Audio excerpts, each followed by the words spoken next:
Tetor të vitit 1863, ndërsa nga vitin 1890, kjo metro ishte po ashtu e para që futi në përdorim trenat elektrik, që fillonin në Londër.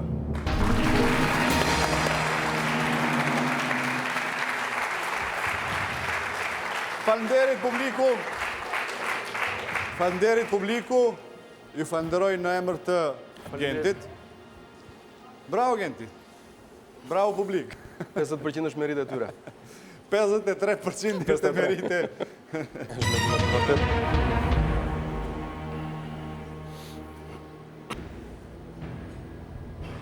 Çfarë studion heraldika? Ideogramet, hieroglifet, stemat apo mumjet? Atere, mumjet jo. Përgjigjem pse jo mumjet nuk më vjen ndërmend. Mumjet studion egjiptologjia apo? Jo, mumjet, egjiptologjia është shkenca që studion në historinë përgjithësa vjeçare të Egjiptit, po. Për ideogramat kam përshtypjen se është një diçka e cila merret me idet, me që po nisemi ideograma. Kam përshtypjen domethënë që më ngelet më tepër për stemat. Nuk e di pse kam lexuar, po mund të ketë përpara një muaji për kryqin e thyer të Hitlerit, po, që është stema që ai zgjodhi për partinë e vet. Dhe thuhet që ai këtë e ka marrë nga egjiptianët e lashtë. Po vetëm duke u zgjatur bishtat e thyer në të katër anët. Dhe më duket se shkenca, domethënë që përshkruaj, domethënë që ishte heraldika. Unë do isha në një mëdyshje midis ideogramave dhe stemave. Me përqindje më të madhe janë për stemat, por kurse këto dy do t'i përjashtoja me përqindje shumë të ulët hieroglifet dhe mumjet. Ideogramat nuk më sjell asnjë gjë ndërmend. Për mos thënë që është diçka e cila është e panjohur, ose nuk di t'i jap një trajt, një përmbajtje ideogramat, vetëm qofse do nisemi nga vetë terminologje ideograma. Fati i ndihmon guximtarët, apo? Unë jam i përqendruar më tepër ke stemat. Kështu që definitive stemat, C.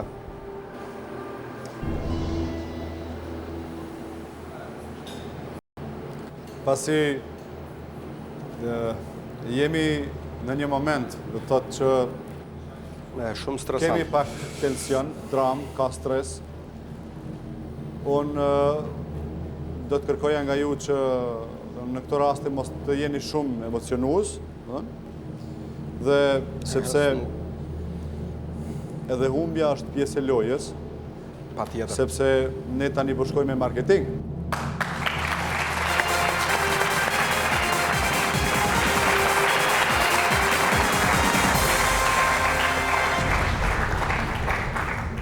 Gent Kavaja ka arritur në pyetjen e 10, ndërsa në pyetjen çfarë studion heraldika, në mes opsioneve ideogramet, hieroglifet, stemat dhe mumjet, Genti ka zgjedhur stemat. Është pyetje që vlen 1.750 euro, është shuma apo pragu i dytë i garantuar, edhe pse Genti mund të kënaqet edhe me 250 euro. Është lojë. Përderisa veksikologjia studion flamujt, heraldika studion stemat, ndërsa ju keni dhënë.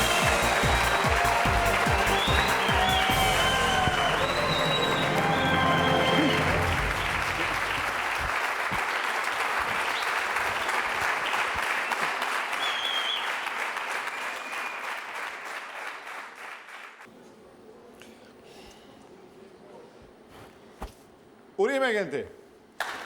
1.750 euro. Faleminderit.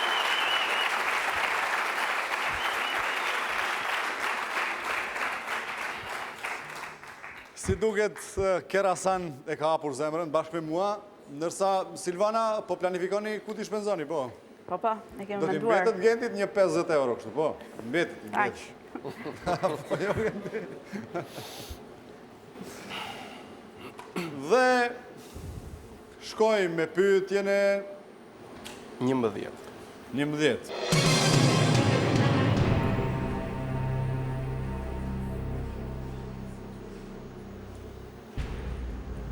Cili nga këta shkrimtar është shpërblyer me çmimin Nobel dhe Oscar?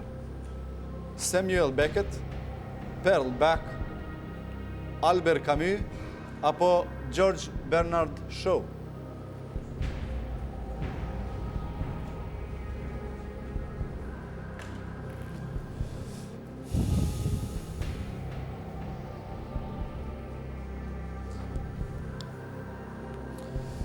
Na kanë mbetur edhe 5 pyetje për të arritur të një titull, të cilin me dëshirë do e përjetoja unë me kandidatin tim, cili do të qoftë ai. Ndërsa pyetjen që keni përpara vlen 3.000 euro. Karakteristikë është se du të gjendet një personazh i cili ka të dyja, ka marrë dhe çmimin Nobel dhe çmimin Oscar. Çmimi Oscar është një çmim i cili jepet për aktorin më të mirë, për regjisorin më të Për mirë, të arriturat filmike, po. për s'diskutohet, domethënë gjithmonë i përket fushës së kinematografisë. Po. Kështu që në këtë kuptim Albert Camus mund ta përjashtoja duke qenë se nuk besoj që ka luajtur apo ka bërë një regjisor filmi, shkrimtari Camus.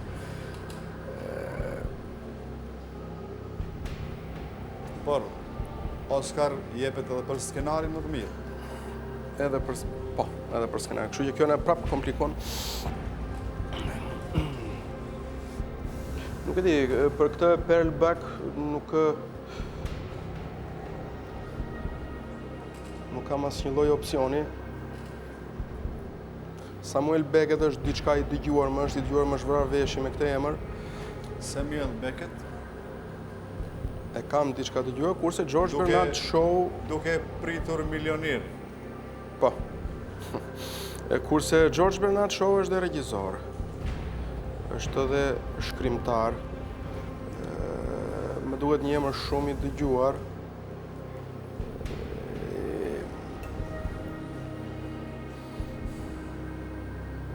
Gjithsesi nuk sa të njohurit e mia nuk kam dëgjuar ose nuk kam njohurit e dura që të pretendoj që një nga veprat e Albert Camus të jetë bërë film. Sa kam unë njohurit e mia. Kështu që unë do zgjidhem midis A-s, B-s dhe D-s. Paragrafe të shkurtra që domethënë bien nëpër gazeta apo se në libra që mund të citohen apo në revista. Nuk është se mund t'i kem lexuar të gjithë me radhë. Dramaturg Po. i njohur irlandez. Kështu që në këto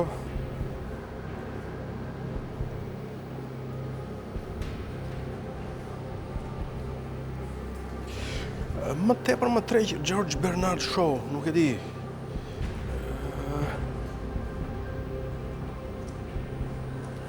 Nuk di ç'të them për Pearl Buck, nuk e kam dëgjuar ndonjëherë. Mund të jetë tepër i njohur, por nuk e kam hasur domethënë në një libër apo të jetë nuk di me këtë lidh. Pearl Buck është një romancier. Çmime Nobel dhe Oscar. Po t'i vim do t'i thresim mendjes që çmimi Nobel jep edhe për letërsinë. Oscar është për regjisurën, por mund të jetë edhe për skenarin më të mirë. George Bernard Shaw e kam më familjar, domethënë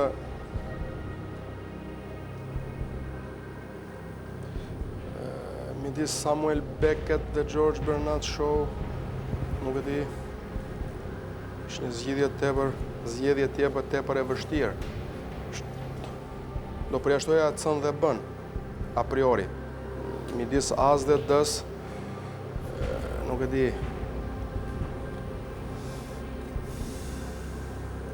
Përgjigjen definitive? Edhe pak?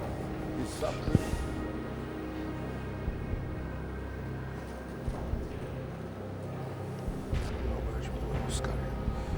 Do t'i ketë marrë të dyja, dhe të dyja janë marrë edhe për letërsinë. Për letërsinë duhet ketë marrë çmimin Nobel, se s'bën. Edhe ka marrë dhe Oscar. Atëre këto kushte mund të ndrohet përsëri dhe mund të jemi midis Samuel Beckett dhe Albert Camus. Nuk e di pse. Albert Camus nuk e kam... Paratë ketë garantuara. Jo, po bëj një farë logjike, nuk... 1750 është e garantuar, kështu që dhe arsyetimi tani është diçka më i qetë mbase. Po, kur je në tension është më mirë, vepron më mirë truri.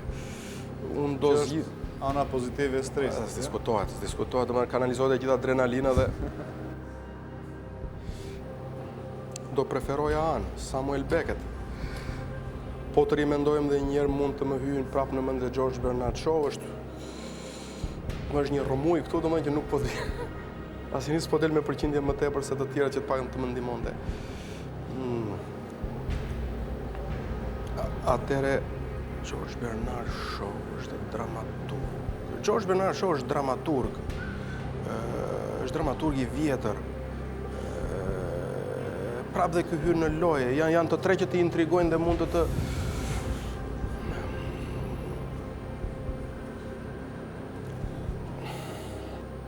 Atëherë unë do thosha Samuel Beckett. Ndimat të tjera s'kam, kështu që atëherë përgjigja përfundimtare Samuel Beckett A.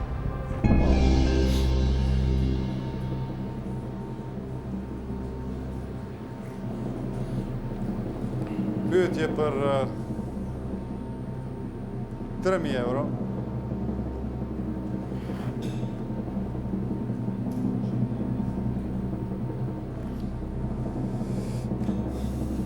Ka fituar çmimin Nobel me 1925, ndërsa atë Oscar e ka fituar me 1938 për skenarin në filmin Pygmalion.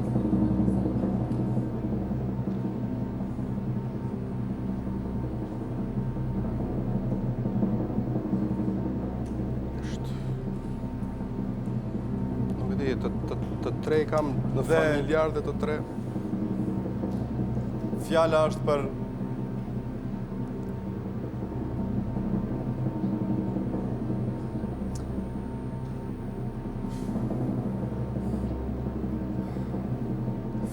për fatkeqësisht për George Bernard Shaw.